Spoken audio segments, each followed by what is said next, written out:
तो hey there again, welcome back again in enthuse channel. और अभी आपने ख़त्म किया था, मतलब आप पढ़ा ही था क्या, पार्शियल फ्रैक्शन की हमने बात कर ली हुई थी और हमारे पास जो हेडिंग लगी हुई है वो लगी डेफिनेट इंटीग्रेशन जनाब। तो ठीक है, आपसे कोई पूछता है डेफिनेट का मतलब क्या होता है, मतलब जिसका काम होना या कंफर्म हो, जिसका मैथमेटिक्स में बात करें जिसका आंसर आना कंफर्म हो, आंसर फिक्स हो, कोई भी चेंजमेंट ना हो, नहीं आंसर आएगा उसका।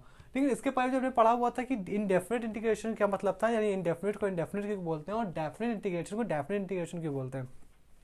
इसमें हमने वर्कआउट कर लिया था, ठीक है। उसमें एक सी आ रहा था जिसको जिसको हमने बोला था इंटीग्रेशन कांस्टेंट। हमारे पास एक एलिमेंट था, वो हमारे पास उसकी वैल्यू हमारे पास फिक्स नहीं रहती है, हमारे पास कभी ना कभी बहुत सारी वैल्यू, कुछ भी वैल्यू हो सकती है, और जिसका आंसर कुछ भी हो सकता है उसका तो फिर इनडिफाइंड हमने नाम रख दिया था। और इसका मतलब डेफिनेट है, तो इसका मतलब कहीं ना कहीं ये भी तो हो रहा है कि आप ये भी कहना चाह रहे हो कि इसमें कहीं ना कहीं सी हट जाता है। हाँ जी साहब, तो इसमें भी सी हट जाता है, इसमें भी नहीं, इसमें ही सी हट जाता है डेफिनेट इंटीग्रेशन में, और इनडेफिनेट में सी नहीं हटता है, ठीक है। इंडेफिनिट में सी आता है क्योंकि वो इंडेफिनिट है, सी की वैल्यू बहुत सारी हो सकती है, उसको इंडेफिनिट बोलेंगे। इसमें सी की कोई एक सी आता ही नहीं है, तो इसके लिए हम इसको नाम डेफिनेट रख देते हैं। लेकिन कैसे, क्यों? क्योंकि इंडेफिनिट में तो आपने कभी पढ़ा होगा कि लोअर वैल्यू से अपर वैल्यू होती है हमारे पास, यानी लिमिट लगी होती है, यानी लोअर से हाई के बीच में, ठीक है। लोअर लिमिट अपर लिमिट, ठीक है। चलो शुरुआत करते हैं। हमारे पास देखो कैसे हमारे पास इंटीग्रेशन करके है, तो हमने बचपन में ये भी सीख लिया कि यहाँ पे लिखा होता है इस तरीके का कुछ, ठीक है। इसका इंटीग्रेशन हम लोग लिख के बता देते मान लो, तो इसका जो भी इंडेफिनिट इंटीग्रेशन हमने किया, इसका इंटीग्रेशन हमने बता दिया था जी डैश प्लस का सी। ये तो इंडेफिनिट का केस है, लेकिन ये डेफिनिट केस में ये चीज़ कैसे लगेगी, तो नाउ या फिर देन, अब तो इसमें हम लिमिट लगा देते हैं, ए से बी की तरफ हमारे लिमिट जाएगी, ठीक है। यानी एफ डैश सी प्लस का डी बराबर, इसका आंसर कितना आया, जी एक्स। लिमिट अब कहाँ से कहाँ जाएगी, कोई बता पा रहा है जनाब आपको? तो कहते हो प्लस का सी से कहाँ तक, ए से लेके बी। और ये जो इसको बोलते हैं अपर लिमिट, ठीक है, इसको बोलते हैं लोअर लिमिट। लिमिट अपने लगा लीजिएगा, हमने इसे एल बना दिया, ठीक है। अब एक बार तो आपने फिजिक्स में अभी तक तो पढ़ा ही लिया होगा कि पहले अपर लिमिट पुट होती, बाद में उसको माइनस करके लोअर लिमिट पुट की जाती है। लेकिन बात तो हम आपको बताएंगे ही, तो ना अपर लिमिट हम जिस दिन पुट करने गए तो कितने लोग बता सकते हो यहाँ पे अपर लिमिट पुट होगी तो एक्स की जगह बी बैठ जाएगा जनाब। पावर में दिख रहा है क्या, पावर में नहीं, मल्टीप्लाई में, प्लस का सी। एक बार अपर लिमिट, अब एक बार लोअर लिमिट आप जिस दिन पुट करोगे, और बीच में साइन हमेशा ये फॉर्मूला ही होता है जब हम दो लिमिट पुट करते हैं, अपर लिमिट और लोअर लिमिट जब पुट करते हैं तो अपर लिमिट पहले लिखते हैं, बाद में माइनस करके लोअर लिमिट लिखते हैं, यानी ए माइनस कर प्लस का सी। तो अब अगर आपकी मन की आंखों से देखो तो जिस दिन ब्रैकेट खुलेगा उस दिन ये जो सी है ये माइनस का बनेगा, ये प्लस का है, तो कितने लोग ये कह सकते हो आपस कि ये वाले सी से ये वाला सी कट जाएगा, और ओवरऑल जो आंसर आएगा वो आएगा जी बी माइनस जी ए। और ये इनडेफिनेट का आंसर होता है। क्यों? हमने मैथमेटिकली प्रूव कर दिया जनाब कि यहाँ पे आंसर में हमारे पास सी नहीं आता है। सी एक आर्बिट्री कांस्टेंट होता है जनाब, जिसकी वैल्यू बहुत सारी हो सकती थी, वो इनडेफिनेट में बहुत सारी हो सकती है, और इनडेफिनेट में हमने ये भी पढ़ा हुआ था कि सी आता क्यों है, ठीक है। वहाँ पे हमने पढ़ा सी आता क्यों है, फिर हमने ये भी देख लिया कि इसमें सी क्यों नहीं आता है, और क्यों क्यों नहीं आता आपके सामने सब कुछ लिखा हुआ है, ठीक है। ये पहले अपर लिमिट जाहिर ज़्यादा ना, बड़ी चीज़ में छोटी चीज़ तो सब्ट्रैक्ट करते हो, तभी तो अपर लिमिट में तो तभी तो लोअर लिमिट सब्ट्रैक्ट करोगे, ठीक है। बहुत चीज़ हो गई जनाब, ठीक है। लेकिन अगर बात करें हमारे पास क्यों अपनी ज्योमेट्री का में मतलब हो जाए, ठीक है। आपने उसमें तो बताया था कि इनडेफिनिट का मतलब, इनडेफिनिट इंटीग्रेशन मतलब ये बताया था फैमिली ऑफ कर्व।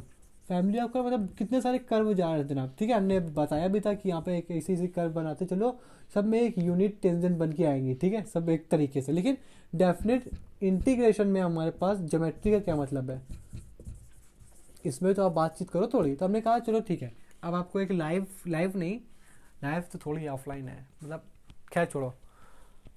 ज्योमेट्री का अगर मतलब देना तो जरा आप कह सकते हो वेदर फोरकास्ट। हमारे पास जिस तरीके का कभी कभी वेबसाइट में भी आप देखने को मिल जाता है, कोई सी भी एक साइट वेदर फोरकास्ट आपको देखना हो, वेदर फोरकास्ट, ठीक है। ज़्यादातर ये न्यूज़ चैनल्स में होता है हमारे पास, क्या कि वहाँ पे आपको दिखाते हैं हमारे पास कि कहाँ से किस तरीके से टॉर्नेडो हो या फिर कोई सा भी एक तूफान वगैरह हो, किस तरीके से वो उसकी एक वे, हमारे पास एक वे होता है कि हाँ यहाँ से शुरू हुआ, अब घूमते घूमते वो कहाँ तक आएगा। यानी पहले से प्रेडिक्ट लगाना कि अगर इस जगह ए पॉइंट में है और कोई सा भी पॉइंट यहाँ पे भी दिया हुआ है तो कैसे वो इस तरीके से आएगा, उसकी हमारे पास कह सकते हो कैलकुलेशन करने के लिए क्या उसका हमारे पास टर्मिनोलॉजीज रहती है, कितने टाइम आएगा कितने टाइम नहीं आएगा। तो ये रियल लाइफ एक्सपीरियंस है हमारे पास कि इस पॉइंट से टॉर्नेडो उड़ के यहाँ पे आया है। इतने आपने न्यूज़ चैनल्स वगैरह में वेदर फोरकास्ट देखा होगा, उस तरीके के नहीं दिखाया तो यहाँ पे बादल उड़ के या फिर कोई सा भी तूफान वगैरह हरिकेन वगैरह इस तरीके से आता है, तो उस तरीके का वो चीज़ एक रियल लाइफ एक्सपीरियंस कह सकते हो। तो इंडेफिनिट इंटीग्रेशन यहाँ से बताया था।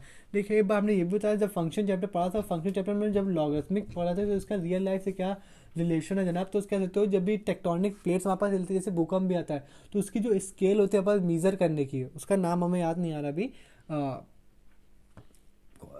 ठीक है, लेकिन वो जो स्केल जिस तरीके से बनी है ना, वो टोटली स्केल कि यहाँ पर जो भी भूकंप आज आया है, जो भी 50 साल पहले आया था, उसमें आज में कौन सा भूकंप समझ रहे हो आप ज़्यादा है, ये वाला ज़्यादा है कि उसमें कंपेयर करने के लिए हम लॉगरिथमिक का यूज़ करते हैं, लॉगरिथमिक फंक्शन का यूज़ करते हैं इस तरीके के। क्यों? क्योंकि हमने जिस दिन पहला वीडियो डाला था यूट्यूब में, उसमें हमने पहले बताया था कि जो मैथ्स है हमारे पास कोई डिस्कवरी नहीं, इन्वेंशन है। यानी इंसान ने खुद के लिए, खुद के कन्वीनियंस के लिए मैथ को मॉडिफाई करते गए और अपने ज़रूरत के लिए उसको चीज़ें को समझने के लिए उसको मॉडिफाई करके अपने अकॉर्डिंग बनाते गए। समझ में बात आई? तो इस तरीके से लॉगरिथमिक का भी मतलब होता है वो आपके सामने रखा है, और लॉगरिथमिक का वैसे मतलब होता है कैलकुलेशन को आसान करना। ठीक है, ज्योमेट्री का मतलब करें तो मतलब यही हो गया हमारे पास। और अगर दूसरा मतलब करें हमारे पास, ठीक है, हमारे पास इसी फंक्शन का ग्राफ बना रहा है, ठीक है, तो मान लो फंक्शन ग्राफ लोअर लिमिट हमारे पास कितनी ली थी हमने, बी ली थी क्या, ए, ठीक है। यहाँ से कोई ग्राफ हमें ड्रॉ करेंगे, ठीक है, ये ग्राफ यहाँ पे हमारे पास यहाँ से ग्राफ ड्रॉ किया इस तरीके का, और ये वाला पॉइंट हमने लिया ए से ही तो शुरू हो रहा है जनाब, देखो ना, ए लोअर लिमिट है तो ए से शुरू होगा, यहाँ कहीं जाके बी, जनाब ग्राफ ये शुरू हो रहा है, ये लोअर ऊपर का नीचे का, और हमेशा ये भी हमने पढ़ा हुआ है कि जो ऊपर का केस होता है ये हमेशा पॉजिटिव रहता है, ठीक है, जो जितने नीचे केस होते हैं ये माइनस के रहते हैं, ठीक है।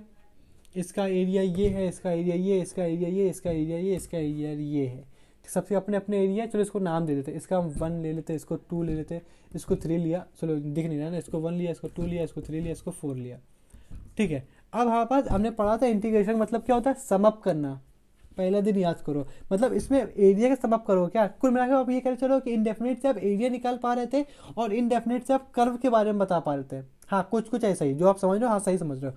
तो इसका एरिया का जिस दिन निकालने जाएंगे हम, तो इसका एरिया यहाँ पे कितना है, +1, इसका एरिया कितना है, -2 बराबर में, और इस पूरे ज़्यादा जितना शेडेड पार्ट है इस तरीके का एरिया, बचपन में तो पढ़ाई होगा ना, शेडेड पार्ट का एरिया निकालो, ठीक है, +3 यहाँ पे उसकी, ये भी क्या, ये भी ये 5 हो जाएगा, ये -4 हो जाएगा, ये वहाँ पे +3 -4 +5, ठीक है। अब आपने समझा कि जो नीचे वाले पार्ट है वो निगेटिव साइन से रहेंगे, ऊपर वाले पार्ट पॉजिटिव साइन से रहेगा। इसका समअप कर लोगे, इंटीग्रेशन मतलब भी होता है जोड़ना हमारे पास। क्यों? क्योंकि यहाँ पे आप ये लगा दो ना लूप, इसका मतलब क्या होता था, समअप करना, ठीक है, इस सिग्मा के तरीके से, तो इसको आप जोड़ दो वो आंसर हो जाएगा। लेकिन रुको, आप कह रहे हो ये कहना चाह रहे हो आप, हम आपकी बात समझ गए कि डेफिनेट मतलब समझ आप कर्व बता रहे थे, और डेफिनेट मतलब कहने का इंटीग्रेशन बता रहे, मतलब इंटीग्रेशन मतलब समअप करना, मतलब सीधे एरिया को जोड़ दो, यानी एरिया को जोड़ना indefinite integration, sorry definite integration. Indefinite integration मतलब आप ये कह रहे हो कि जितने भी एरिया निकल के आ रहे हैं, जितने भी शेडेड पार्ट्स इनको जोड़ना, हाँ, एरिया को जोड़ना हमारे पास इनडेफिनेट इंटीग्रेशन, डेफिनेट इंटीग्रेशन है, और इनडेफिनेट का मतलब होता था कर्व निकालना, ठीक है। चलो ठीक है, आपकी बात समझ में आई। लेकिन इसके बाद एक जो चैप्टर हमने देखा हुआ था वो था एरिया अंडर द कर्व, ठीक है, तो उसमें भी एरिया निकाल लेते हैं। और आप कह रहे हो कि डेफिनेट इंटीग्रेशन मतलब इसमें भी एरिया निकालना, तो इसमें उसमें फ़र्क है, जब दोनों चीज़ का फ़र्क ही नहीं होता, हाँ आपका डाउट है ना कि दोनों में फ़र्क ही नहीं होता, तो यार चैप्टर अलग अलग क्यों बनते, इसी में उसका वर्ल्ड प्रॉब्लम ही तो होता है एरिया अंडर कर्व, इसमें भी जोड़ देते, तो क्यों नहीं अलग अलग चैप्टर क्यों बना दिए? क्योंकि उसका जो मेजर आपका डाउट जो अभी हमने बताया, इसका आंसर ये है कि अभी हमने क्या बताया आपको कि इसमें आप डायरेक्ट जोड़ पा रहे होते हैं। अच्छा, इसमें हमने डायरेक्ट जोड़ रहे थे, अच्छा उसमें डायरेक्ट नहीं जोड़ते क्या? नहीं रुको तो समझो, तो इसमें हमने देखा जो नीचे का आंसर है वो माइनस का था, ऊपर का आंसर था प्लस का, तो आपने सीधे अलजेब्रिक सम कर दिया। अलजेब्रिक सम मतलब जो प्लस था उसको प्लस रखा, जो माइनस था माइनस रखा, फिर प्लस माइनस करके आपने यहाँ पे आंसर निकाल लिया, ठीक है। हाँ, लेकिन एरिया अंदर कर्व में क्या होता है, एओसी में क्या करते थे, उसमें जनाब हम एब्सोल्यूट आंसर निकालते थे। एब्सोल्यूट आंसर मतलब कैसे, उसमें इसमें क्या लगा था, एब्सोल्यूट आंसर कैसे मतलब कि इसमें जैसे कि हम माइनस निकाल रहे थे ना, जिसमें माइनस था, इसमें प्लस वन। अब ये डिफरेंस बताया ना कि इनडेफिनिट इंटीग्रेशन में और एओसी में फ़र्क क्या है, जब दोनों में आंसर ही तो निकालना है, सॉरी एरिया ही तो निकालना है, तो इसमें उसमें फ़र्क क्या है। तो एओसी में याद रखिए एब्सोल्यूट आंसर निकालते हैं। एब्सोल्यूट आंसर मतलब जो भी माइनस का साइन आता है ना उसमें मॉड लगा देते हैं, जिसमें अगर इसमें जैसे 4 में माइनस आ रहा है तो माइनस में 4 लगा लेंगे, ठीक है। यहाँ पे माइनस में 2 में भी मॉड आ रहा था, तो सब जिसमें जिसमें माइनस आता है ना उसमें मॉड लगा लेते हैं। जिस माइनस में हम एरिया निकालने में मॉड लगा लेते हैं, जिस माइनस में हम एरिया निकालने में मॉड लगा लेते हैं, ग्राफ में जितना भी शेडेड पार्ट है वो एओसी कहलाता है। और जितने भी हमारे पास कह सकते हो एरिया में डायरेक्ट हम एल्जेब्रिक का यूज़ करके, एल्जेब्रिक के लॉ यूज़ करके डायरेक्ट जोड़, जो माइनस है उसको माइनस ही रखे, जो प्लस है उसको प्लस ही रखे हमारे पास, और डायरेक्ट सबको उसको जोड़ के जो आंसर मिलता है ये बताता है इनडेफिनिट इंटीग्रेशन। हालांकि दोनों में एरिया निकालते हैं लेकिन इसमें एब्सोल्यूट आंसर निकालते हैं, इसमें अपन डायरेक्ट सम करते चले जाते हैं। ये दोनों में फ़र्क होता है क्योंकि लोगों के दिमाग में यही घूमता रहता है, जब ये भी हमारे पास एरिया निकालना है, जब वो भी हमारे पास एओसी भी एरिया निकालना है, तो दोनों का अलग अलग बनाने की क्या जरूरत थी। उसकी वर्ल्ड प्रॉब्लम इसी में रख देते हैं हमारे पास, क्यों ऐसा नहीं हो सकता था। लेकिन यहाँ पे डिफरेंस है, यहाँ पे एओसी में एब्सोल्यूट आंसर आता था, उसमें हमारे पास एल्जेब्रिक जो हम पढ़ने जा रहे हैं डेफिनेट इंटीग्रेशन, उसमें जिसका भी जो माइनस का साइन हो, जो प्लस का साइन हो, दुनिया भर में उसको ऐड कर देते थे, ऐड करेंगे ही। और एओसी हमारे पास जो माइनस उसमें मॉड लगा के एब्सोल्यूट आंसर निकाले, क्योंकि मॉड का ही मतलब होता है, मॉड का दूसरा मतलब होता है हमारे पास एब्सोल्यूट वैल्यू फंक्शन, हमने पढ़ा हुआ था, ठीक है। यहाँ से रफ करके अब इस क्वेश्चन को कैसे हमारे पास सॉल्व करेंगे, इनके क्वेश्चन इंडेफिनिट इंटीग्रेशन उसकी बात कर लेते हैं हमारे पास, ठीक है। क्यों ऐसा क्यों, क्योंकि हमारे पास ये सब बताना जरूरी है, समझना जरूरी है भाई साहब फ़र्क क्या है। क्वेश्चन तो दुनिया कर लेती है लेकिन उसका मतलब भी तो समझ में आना चाहिए ऐसा क्यों करना है हमारे पास, ठीक है। लेकिन इसके पहले शुरुआत करने से पहले जनाब हम थोड़ी और ज्ञान की बातें करेंगे। तो ज्ञान की बात है जनाब, ये हमारे पास कल को किसी ने दे दिया हमारे पास, अभी समझ दे चलो 0/5/2, यानी इसका मतलब हमारे पास होता है 5/π का मतलब 5π/2 का मतलब 2.5π, ठीक है। यानी इसका साइन एक्स की वैल्यू दी। अब इसका ग्राफ बनाना, तो इसका ग्राफ बनाना बहुत सरल है, अब समझो उसे अपने पेन रख के इस क्वेश्चन को समझे कि इससे हम रिलेट करना है जनाब, ठीक है। ओके, यहाँ पर dx लगा दे, इसका ग्राफ 0 शुरू होता है, ये इस तरीके की जाएगा 2.5π, यहाँ पाई यहाँ पे 2.5π मतलब इस तरीके का बनेगा, ठीक है। रुक जाओ, ठीक है 2.5π मतलब यहाँ तक, ठीक है। ओके बच्चा, इसको भी शुरुआत करने से पहले हमें और अच्छी शुरुआत कर लेनी चाहिए, वहाँ से हमारा आपका दोनों का काम अच्छा चलेगा। 0 से π/2 के बीच में ग्राफ बताओ साइन का, तो आप आसानी से कहते हो भाई साहब ये, क्योंकि यहाँ पे वैल्यू कितनी हो जाएगी पाई, तो ये वैल्यू कितनी होगी 1, ठीक है। यानी अब इसका एरिया कितना, 0 से पाई के बीच में आपसे कोई पूछे एरिया कितना होता है, क्योंकि इसका हमने पार्ट 1 दे दिया ना, देखो इसका हमने इसका जरूर हमने 1 दिया था लेकिन अलग अलग इसको आप डिवाइड कर लेना, ठीक है। अब यहाँ पे चलो, यहाँ पे अगर हमने यहाँ पे पूरा, अब ये दिमाग में चलो इसको आपने पूरे का 1 ले लिया, तो इसमें अपने हाफ लिया, हमने अपने कन्वीनियंस के लिए हाफ लिया, क्यों अपने कन्वीनियंस के लिए हाफ लिया, क्योंकि इसको अगर हाफ लेंगे ना 1 फिर यहाँ पे 1 2 तो आपको दिक्कत होती थी, और यहाँ पे अगर पूरे का 1 लेंगे और यहाँ पे अगर 0.5 ले लेंगे तो आपको दिक्कत होगी, क्योंकि आपने पूरे का 1 लिया और 0.5 है, वैसे भी ख़राब हो जाएगा ना कि 0.5 थोड़ा देखने अजीब लगे, तो हमने इसको 1 ले लिया इसके हिसाब से, ठीक है। आप इसमें 1 ले सकते हो, आप समझो सिर्फ इसमें सिर्फ नाम दिए थे हमारे पास, ठीक है, एक एग्जांपल दिया था, ठीक है। यहाँ पे कल पूछता 0 से π/2 के बीच में कॉस की वैल्यू बताओ, तो आप इंटीग्रेशन करते वहाँ से कॉस की वैल्यू, भाई इसमें तो ये आंसर थोड़ी आएगा, यहाँ पे इसका आंसर ये आएगा, क्यों ये आएगा जनाब, क्यों, क्योंकि इसका पहले इंटीग्रेशन करोगे, कॉस निकालोगे माइनस का, हाँ तब तो ये आंसर आएगा। अब इसका इंटीग्रेशन निकालोगे ना तो इसका इंटीग्रेशन ये बनेगा, ये माइनस का 1, ठीक है।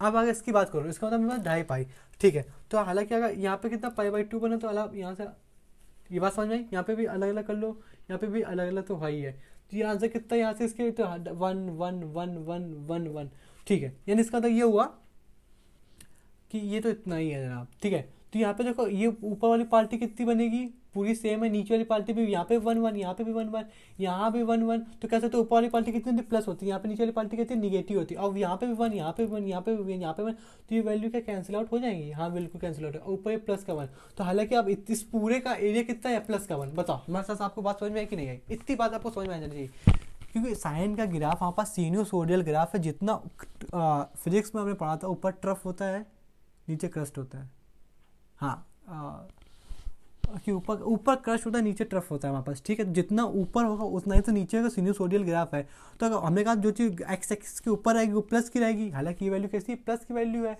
ये वैल्यू निगेटिव की वैल्यू है, तो यहाँ पे 1 1, यहाँ पे 1 1, यानी अगर इसको 1 1 की जगह हम सीधे पूरे कोई 1 ले लें आपकी कन्वीनियंस के हिसाब से, यहाँ पे हमने इसको 1 लिया था ना इस आधे को, तो हमने यहाँ पे भी आधे को 1 1 लिया है, ठीक है, समझ रहे हो आप, यहाँ पे π/2 है, तो जितना ये इतना ये, अब हमने आधे को 1 लिया था ना, ये आधे को 1 लिया था ना, देखो इस आधे को 1 लिया था ना, यहाँ पे भी तो आधा ही है, ठीक है, तो इस पूरे ये कैंसिल आउट हो गया।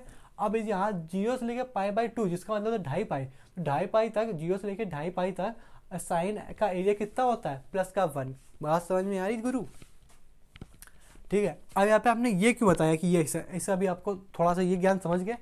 अब क्यों, क्योंकि इसके 1-2 क्वेश्चन हमने देखे हुए थे, आपकी कोई सी भी एक पब्लिकेशन की बुक थी एनडीए की, उसी में ये क्वेश्चन एक था, तो आप इसका एक्सप्लेनेशन थोड़ा सही से नहीं दिया था, तो हमने इसको इस तरीके से बता दिया आपको, तो इसका आंसर कितना प्लस का 1। इस तरीके के क्वेश्चन आप कर लोगे, कल को अगर हम इसमें कॉस का इस यार आंसर देते 0 से लेके 5 π/2, देखा क्वेश्चंस करने से पहले, जैसे स्कूल के पहले प्री स्कूल जाता है ना आप सब कोई, तो उसी तरीके से क्वेश्चन करने से पहले प्री क्वेश्चंस करने पड़ते हैं, आपका दिमाग तो चले, समझ में बात आ रही है। तो यानी 0 से लेके π/2 तक हम 1 लेट करेंगे, आधे को 1 लेट करेंगे, आधे को 1 लेट करो, क्योंकि इसको 0.5 लेट करोगे ना तो दुनिया नहीं लेट करती, और जो काम दुनिया नहीं करती है, जिसका आंसर दुनिया से नहीं मैच कर रहा, तो फिर तो थोड़ी दिक्कत वाली बात है ना, ठीक है। अब इसका आंसर बचपन में हमने पढ़ा हुआ था, इसका ग्राफ मॉड साइनस का ग्राफ, तो यहाँ पर उस ऊपर ही ऊपर रहता है हमारे पास, ठीक है। 0 से लेके π/2 तो कैसे, तो 2.5 पाई तक, यहाँ तक पाई, यहाँ पाई, यहाँ तक, यहाँ आएगा 2.5 पाई,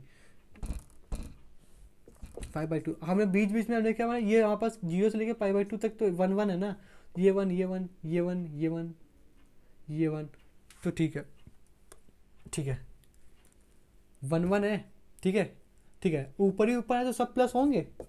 और हालांकि हमारे पास ये हम डेफिनेट इंटीग्रेशन पढ़े, एओसी नहीं पढ़ रहे हैं हमारे पास, तो ये दिमाग मत लगा देना कि हम जो माइनस का होगा उसको मॉड लगा देंगे, नहीं जनाब, आप अभी डेफिनेट पढ़ रहे हो, आपकी जो साइन है उसी के साइन आपको ऐड या सब्ट्रैक्ट करना है, तो ऊपर ऊपर नीचे कुछ है नहीं तो कट तो सकता नहीं, क्योंकि माइनस इसमें क्या था, नीचे माइनस था ऊपर प्लस था, सेम बाई सेम थे, यानी यहाँ पे भी 1 1 यानी 2 ऊपर 1 1 को ऐड करोगे 2 बनेगा, यहाँ पे 1 1 को ऐड करो 2 बनेगा, तो 2 से 2 ऊपर प्लस का नीचे माइनस का, तो कट गए थे। यहाँ पे 1 1 कितना बनेगा 2 बनेगा, ये 1 1 कितना बनेगा 2 बनेगा, और ये 1 आधा है प्लस का 1, क्योंकि ऊपर ही तो है सब, तो इसका आंसर कितना आएगा प्लस का 5। यूनिट्स लिख देगा, ठीक है, यूनिट्स लिख देना। दिमाग समझ में आ रहा है क्या कर रहे हैं, आराम से थोड़ा सा बैक करो, क्वेश्चन है यार, दिमाग समझो, ठीक है। यहाँ पे 1 1 2 बना, यहाँ पे 1 1 2 बना, यहाँ पे 1 था, तो ओवरऑल इसका आंसर इसका एरिया कितना आ गया इतने का, प्लस का 5, ठीक है। ऐसे करके 2000 दे देगा जनाब उस ऊपर ही ऊपर देख, ऊपर अगर समझो 0 से लेके 2000 दे देगा, पहले बात समझना भाई, ये तो हम अपने दिमाग से लेके चल रहे हैं, ऊपर से लेके 2K तक यानी 2000 तक दे देगा, ठीक है। साइन मॉड एक्स का ग्राफ 0 से शुरू होगा, या मान लो 2K है, तो यहाँ पे हाफ बनेगा, हाफ तो कह सकते हो एक पूरे, ये एक इसको डोम में 2 बन रहे हैं हमारे पास, तो 2000 में कितने बनेंगे, तो 2000 में तो 4000 यूनिट इसका आंसर होगा क्या, हाँ जनाब इसका 4000 यूनिट होगा, क्योंकि एक डोम में 2 है, और इस तरीके के डोम कितने बनेंगे 2000, है ना, हाँ जनाब, और तो वहाँ पे मल्टीप्लाई करके 4000 आंसर हो जाएगा। खैर ये तो प्री क्वेश्चन थे जिसे हमने बात करी, अब हम इसके एग्जैक्ट क्वेश्चन की तरफ बढ़ते हैं। ये 2 क्वेश्चन हमने आपकी बुक में देखे हैं किसी पब्लिकेशन में, ठीक है। यहाँ पे समझिएगा, ऊपर मतलब निगेटिव, नीचे मतलब प्लस, एक थोड़ा सा और आप ज्ञान ले लो, उसके बाद क्वेश्चन की तरफ बढ़ते हैं। क्या ज्ञान लेना है हमारे पास, जैसे मान लो ओके, कोई से भी हमारे पास a + b उसका प्लस का सी एक्स प्लस का सी, ये हमारे पास इसका जो रूट है वो प्लस के लेके माइनस के वैसे दिया गया है, ठीक है, ठीक है, ठीक है, ठीक है।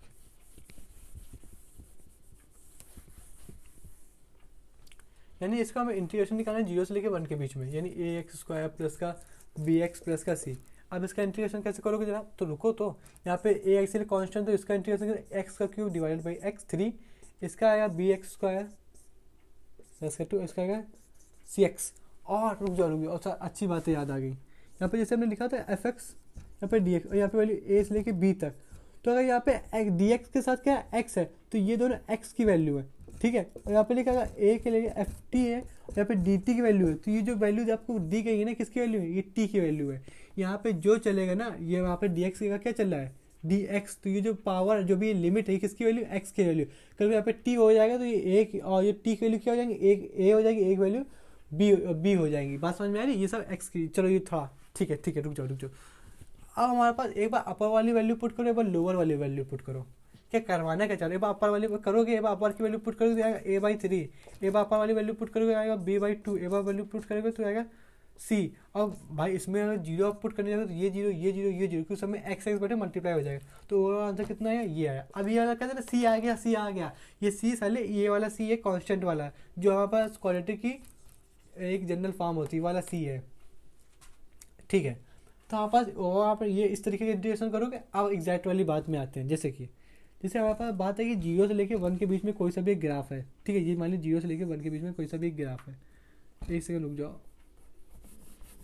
0 से लेके एक कोई सा भी ग्राफ है, तो हमारे पास मान लिया ये 0 था, यहाँ पे 1 था, यहाँ पे कोई सा भी ग्राफ है, जब भी कोई सा भी ग्राफ कट करेगा at least once upon a time, नहीं बे, once at least cut at X axis, जो ग्राफ इंटरवल में, यानी जो इसकी लिमिट दी गई, इंटरवल बोल, जो भी लिमिट दी गई 0 से लेकर 1 के बीच में, इसका ग्राफ अगर एक्स को अगर कट करेगा तो इसका मतलब जरूर कोई एक रूट रहा होगा किसी भी क्वाड्रेटिक का। जैसे कि इस क्वाड्रेटिक का 0 से लेकर 1 तक के बीच में इसका हमारे पास कह सकते हो लिमिट थी, 0 से लेकर 1 तक के बीच में लिमिट थी, और इसका जब ग्राफ ड्रॉ करोगे तो एक बार जरूर 0 से लेके 1 के इंटरवल के बीच में ग्राफ इसका एक बार जरूर एक्स एक्सिस को कट करेगा, और एक्स एक्सिस को कट करेगा तो वहाँ से इसका मतलब ये होता है क्यों जरूर इसका कोई एक रूट रहा होगा। ये एक दिमाग में थोड़ी सी कहीं से भी एक बात डाल लो, कोई सा भी ग्राफ अगर एक बार एक्स एक्सिस को कट करेगा इंटरवल के बीच में 0 से लेकर 1 तक इस क्वेश्चन के हिसाब से, तो जनाब वो इसका क्या होगा, एक बार उसका कोई ना कोई रूट रहा होगा। इसका मतलब ये आया कि कोई सी भी क्वाड्रेटिक इक्वेशन रहेगी कोई सी भी इंटरवल के बीच में, और हमारे पास इसको अगर देखना होगा कि इसका कोई रूट रहा होगा या नहीं रहा होगा, तो इंटीग्रेट करेंगे हमारे पास, वहाँ से ग्राफ देख लेंगे हमारे पास, क्योंकि ग्राफ की एक फैमिली की बात हो रही है, इंडेफिनिट है, ठीक है। वहाँ पे अगर एक्स एक्सिस को एक बार कट कर देगा तो हम जान जाएंगे हाँ इसका कोई ना कोई एक रूट तो है, यानी वो उसको फिर निकालना पड़ेगा। फिर अब इसी से मेथड से, ये ग्राफ के मेथड से हम उसका रूट भी निकाल लेते। थोड़ा दिमाग में रख लो आप, क्योंकि समझते चलो, क्यों ना हम पूरा ज्ञान लेते हुए चलें, ठीक है। अब इसको हम रफ करके सीधा अब हम क्वेश्चन की तरफ बढ़ जाते हैं।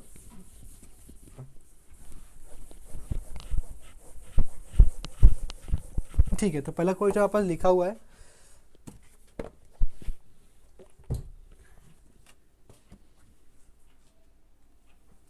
हाँ जी साहब। तो पहला क्वेश्चन हमारे किसी ने दे दिया यहाँ पास 1 से लेकर 2 तक का लिमिट दी गई, upper limit lower limit 2x, ठीक है। तो पहले सबसे पहले आप इसको इंटीग्रेट करोगे, इंटीग्रेशन क्या है 3/3, ठीक है। यहाँ पे आप ब्रैकेट लगा दोगे, आप इसको भी भूल जाओ, इसका इंटीग्रेशन किया, ठीक है। अब आपके ब्रैकेट फिर से याद आ जाएगा, लिमिट आपको फिर से याद है। एक अपर लिमिट पुट करोगे तो 2 की अपर लिमिट यहाँ पे पुट करोगे, तो अपर लिमिट इसकी कितनी 8/3 माइनस करनी पड़ेगा, और माइनस साइन लगाने के बाद लोअर लिमिट पुट करो 1/3, इसको एलसीएम ले लोगे तो आएगा 3, ऊपर आएगा 7, यानी इसका आंसर कितना है 7/3, ठीक है। दूसरे क्वेश्चन तरफ बढ़ते हैं। तो कल को किसी ने दूसरा क्वेश्चन दे दिया आप, इसमें अपर लिमिट कितनी है,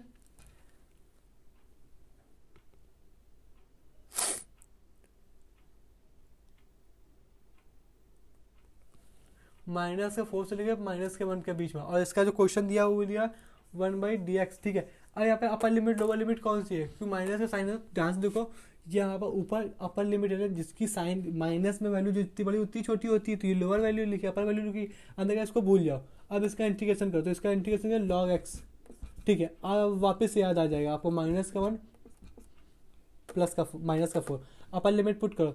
तो एक सेकेंड रुको ना, एक सेकेंड, अभी इसकी डोमेन बताओ जरा, लॉग की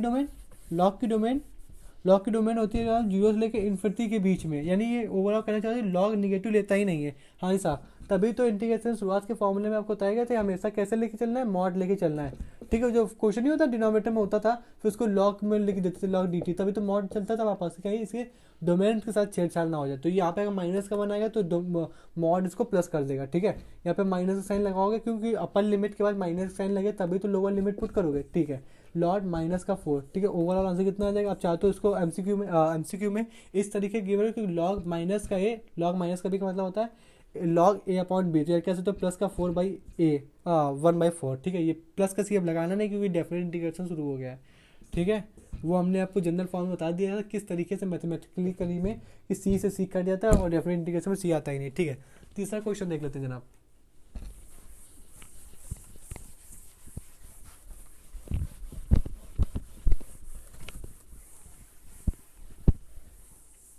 तो जो तीसरा क्वेश्चन हमारे पास ये कहना चाह रहा है कि क्या कल को हमारे पास कि इस तरीके क्वेश्चन आ जाएगा, ठीक है। ये क्वेश्चन आप खुद ही से कर लोगे, ठीक है। अंडर रूट के अंदर लिखा एक्स प्लस का 1, फिर यहाँ पे लिखा प्लस का साइन, फिर यहाँ पे अंडर रूट लिखा हुआ, dx यहाँ पे लगा हुआ है। सबसे पहले आप इसका अंडर रूट सॉरी इसका डिफरेंशिएशन कर लोगे, मैं उसका रेशनलाइजेशन कर लो। बचपन में आपको सिखाया था कि आप यहाँ पे ऊपर तो एज इट इज लिख जाएगा आप, ठीक है। साइन चेंज कर दो एक्स प्लस का 1, ये इसका साइन चेंज हो जाएगा। सॉरी यहाँ पे कोई माइनस ना समझ ले, अलग अलग तरीके के लोग हैं, ठीक है। यहाँ पे इसको माइनस साइन ऊपर आ जाएगा जनाब, ठीक है। यहाँ पे इसका ढक्कन खुल जाएंगे, ठीक है। ये हमने मेरे को बताया था आपको लिमिट में कैसे इसको सॉल्व करना रहता है, ठीक है। यहाँ पे 0 से लेकर 1 के बीच में आप इसको कैसे सॉल्व करो जनाब, वो आपकी मर्जी है, आप चाहे जैसे तरीके से सॉल्व करो।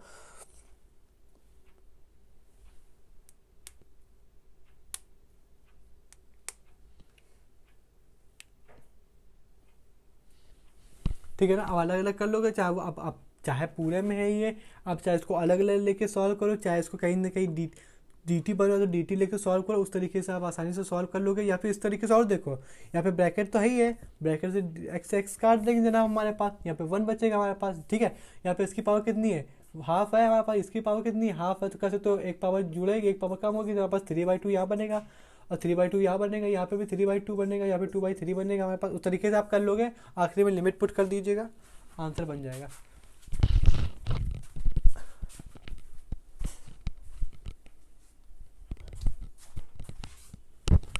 ठीक है, इस तरीके पुट कर दो, आंसर आपके लिए बन जाएगा, कोई दिक्कत वाली बात नहीं, ठीक है।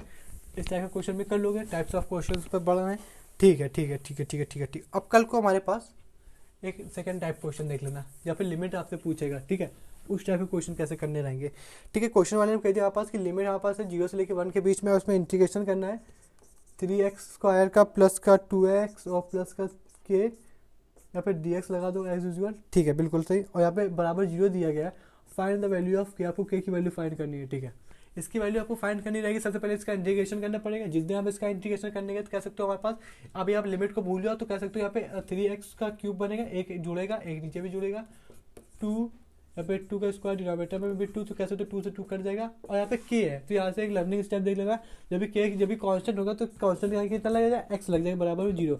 तो दुनिया में 3 से 3 भी काट दी, यहाँ पे x की वैल्यू x क्यूब आ जाएगा, प्लस का x स्क्वायर आ जाएगा, यहाँ पे प्लस का x बराबर 0 आ जाएगा। तो यहाँ से x कॉमन ले लो। अभी तक हम इसकी लिमिट जो भूल गए थे, अभी तक भूले हैं, ठीक है। यहाँ पे x आपने जिस दिन कॉमन लिया, यहाँ पे x स्क्वायर बन जाएगा, यहाँ पे भी कितना बन जाएगा जनाब, अबे यहाँ पे हाँ, यहाँ पे भी कितना बनेगा, x बन जाएगा। यहाँ पे जब हमने कॉमन लेके वहाँ भेज दिया, तो कह सकते हो एक बार अपर लिमिट पुट करनी पड़ेगी, एक बार लोअर लिमिट पुट करनी पड़ेगी, ठीक है। तो जिस दिन यहाँ पे अपर लिमिट चिपका दो, लोअर लिमिट चिपका दो, 0 से 0 ये लिखा, 1 ये लिखा, अपर लिमिट जिस दिन पुट कर दो 1 प्लस का k माइनस का 0 0 0, तो यहाँ पे वैल्यू कितनी k, तो ठीक है।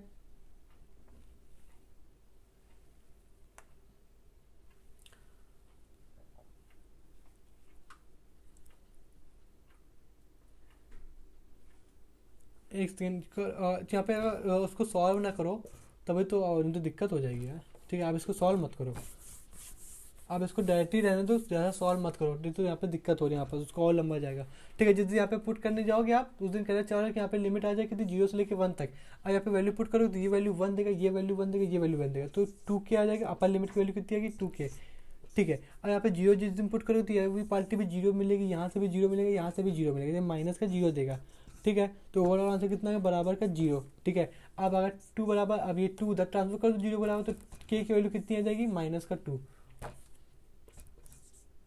के बराबर कितना आएगा, माइनस का 2, ठीक है।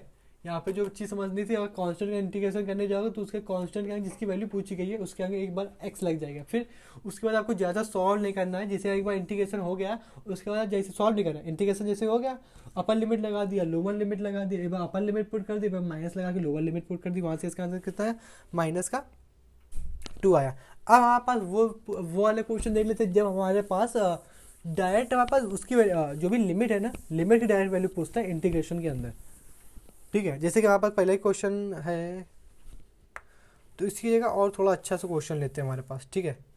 और अच्छा क्वेश्चन नॉर्मल वाला तो आप कर ही लोगे। जैसे a की वैल्यू दी गई b को लेते हुए, कहाँ तक एक दिया x³ dx बराबर है, किसी ने हमें दे दिया कि यहाँ पे v की एक जो वैल्यू दी गई वो दी गई कि a से लेके b तक की वैल्यू है, और एक्स स्क्वायर डी एक्स बराबर कितना दिया 2/x। फाइंड ए और बी की यहाँ पर वैल्यू निकालनी है। ठीक है, ए और बी की वैल्यू निकालने सबसे पहले इसका इंटीग्रेशन कर लें। ठीक है, इसका इंटीग्रेशन जिस दिन करने गया तो कह सकते हो आप लिमिट भूल जाओ तो एक्स की पावर 4 बन जाएगी, यहाँ पे भी 4 बन जाएगी। अब यहाँ पर इसको सॉल्व नहीं करना रहेगा, सबसे पहले एक बार अपर लिमिट लगाओ तो एक बार लोअर लिमिट लगाओ। तो जिस दिन अपर लिमिट लगाने जाएंगे दुनिया वाले उस दिन इस तरीके कहेंगे कि बी की पावर 4 बन जाएगी, डिनोमिनेटर में भी 4 ही बना रहेगा क्या, हाँ इसमें तो 4 बना ही रहेगा। ठीक है, माइनस का इसकी जगह बी बैठा दोगे तो ये कहना चाह रहे हो कि बी जहाँ पे बैठा देंगे बी की पावर भी 4 बन जाए, डिनोमिनेटर में 4 बन जाएगा हमारे पास। ठीक है ठीक है, नहीं क्योंकि डिनोमिनेटर में थोड़ी ना हमारे पास होल स्क्वायर आएगा। ठीक है, अब इसको जिस दिन जीरो की उधर भेज देंगे, चलो इतना ही रहने दो अभी। ठीक है, अब इसके 4 कॉमन ले लो। ठीक है, अब जिस दिन 4 कॉमन लेने हमारे पास तो ये कुछ इस तरीके का बी की पावर 4 माइनस का ए की पावर 4। ठीक है, अब इस 4 को उधर भेज देंगे तो कहना चाह रहा है कि बी बराबर कितना आ गया ए। चलो इसको इस तरीके इसको और भी सॉल्व कर लो, जैसे कि हमने कहा कि अब ये उसको यहाँ पे और भी ज़्यादा सॉल्व कर लो। देखो लिमिट जैसे इंटीग्रेशन किया आपने, तो इंटीग्रेशन करने के बाद आपको सॉल्व नहीं करना है। इंटीग्रेशन किया उसके बाद लिमिट पुट कर दी, उसके बाद चाहे जितना क्वेश्चन सॉल्व करो वहाँ से फिर तो आंसर ही निकलेगा ना। तो लिमिट भूल जाओ, पहला स्टेप लिमिट आप भूल जाओ। दूसरा स्टेप आपको ये याद रखना है कि लिमिट इंटीग्रेशन कर दो। फिर उसके बाद तीसरा क्वेश्चन ये, फिर उसमें लिमिट पुट कर दो। लिमिट पुट करने के बाद आपको जो याद रखना है वो याद सॉल्व नहीं करना है, लिमिट के पहले सॉल्व नहीं करना है। इंटीग्रेशन करने के बाद आपको सॉल्व नहीं करना है, लिमिट पुट करने के बाद आपको सॉल्व करना है। इंटीग्रेशन कर दो तुरंत उसमें लिमिट पुट कर दो। ठीक है, अब इस जब माइनस का 1/4 है उसको जीरो की तरफ भेज दे तो ये अगर इसको और भी ज़्यादा खोले तो इसमें ये लिख सकते हैं ए स्क्वायर विद बी स्क्वायर। फिर इसको ये भी तो लिख सकते हैं क्या ए स्क्वायर, यहाँ पे भी इसको ओपन करके लिख देना तो इसको इस तरीके भी तो लिख सकते हैं ए स्क्वायर प्लस का बी स्क्वायर। हाँ साहब बिल्कुल लिख सकते हैं। अब इस वाले को ट्रांसफर कर देंगे तो आपके पास कितना है बी स्क्वायर बराबर ए स्क्वायर बराबर का 0। इसको उधर भेज देना, मल्टीप्लाई में उधर जाएगा तो यहाँ पे जाएगा ए स्क्वायर बराबर बी स्क्वायर। यानी ओवरऑल करना ये चाह रहे हो आप कि आप इसको अगर जिस दिन सॉल्व करने जाओगे उस दिन अंडर रूट से अंडर रूट उधर भेजोगे जनाब, तो इसका जब दोनों जगह अंडर रूट हमने बताया था बेसिक मैथमेटिक्स में, जब दोनों जगह अंडर रूट हुआ तो इसको यहाँ पे दोनों अंडर रूट काट दो, यहाँ पे बी के जगह माइनस का साइन लगा दो, दोनों अंडर रूट काट दो बराबर, दोनों के अंडर रूट काट दो, मतलब स्क्वायर होल स्क्वायर कट कर दो और बराबर वाले में क्या आप जीरो लगा, मतलब माइनस का साइन लगा दो। ठीक है, बात समझ में आ रही। ठीक है, साइन यहाँ से आपके पास ओके आ जाता है। ठीक है, यहाँ पे एक चीज़ हमेशा याद रखना है, कभी भी ये जो लिमिट होगी ना, ये लिमिट कभी भी ए बराबर बी नहीं होगा, समझ बात है। और यहाँ पे तो माइनस का साइन है तो इसका मतलब क्या हुआ, माइनस का साइन ये बता रहा है ना कि माइनस वैल्यू लेके हमारे पास कोई ना कोई वैल्यू यहाँ तक आएगी, लेकिन ये बराबर ये बता रहा है हमारे पास कि कभी वैल्यू 1 बराबर 1 नहीं होती, लिमिट हमारे पास सेम नहीं होगी ना, यहाँ पे 1 से 1, 2 से 2, 3 से 3 इस तरीके की वैल्यू नहीं होगी। ठीक है, माइनस साइन तो थोड़ा बड़ा बीच में डिजिटें आ गई ना, इसमें तो कोई सी भी डिजिट ही नहीं है ना, 1 से 1 के बीच में कैसे एरिया निकाल लोगे आप, -1 से लेकर 4 के 1 तक के बीच में एरिया से निकाल ही लोगे। ठीक है, यहाँ से इस तरीके के क्वेश्चन में सॉल्व किया, बी ऐसे लेके ए की वैल्यू कितनी है, बी की वैल्यू कितनी है माइनस का बी। ठीक है, अब इससे वैल्यू सॉल्व कर, तो यहाँ से कितना कुछ आ रहा है जनाब। अब इसको जिस दिन सॉल्व करने जाएंगे जनाब तो कैसे इसका इंटीग्रेशन कितना है ए क्यूब, पहले आप इसका इंटीग्रेशन कर लोगे। ठीक है, लिमिट आप भूल जाओ, इसका इंटीग्रेशन कर दिया आपने। ठीक है, अब आप चुपचाप लिमिट पहले पुट कर दो, बाद के सॉल्व करते हैं। ठीक है, अब इसने इसको सॉल्व कर तो बी क्यूब ऊपर बनेगा। ठीक है, सेम ऐसे ही सॉल्व कर जैसे ही है। ठीक है, बराबर कितना 2/3 चल रहा है। ठीक है, उस तरीके का यहाँ पे बनेगा कितना 3 माइनस का साइन, यहाँ पे बने ए क्यूब डिवाइडेड बाई 3, यहाँ पे आएगा 2/3।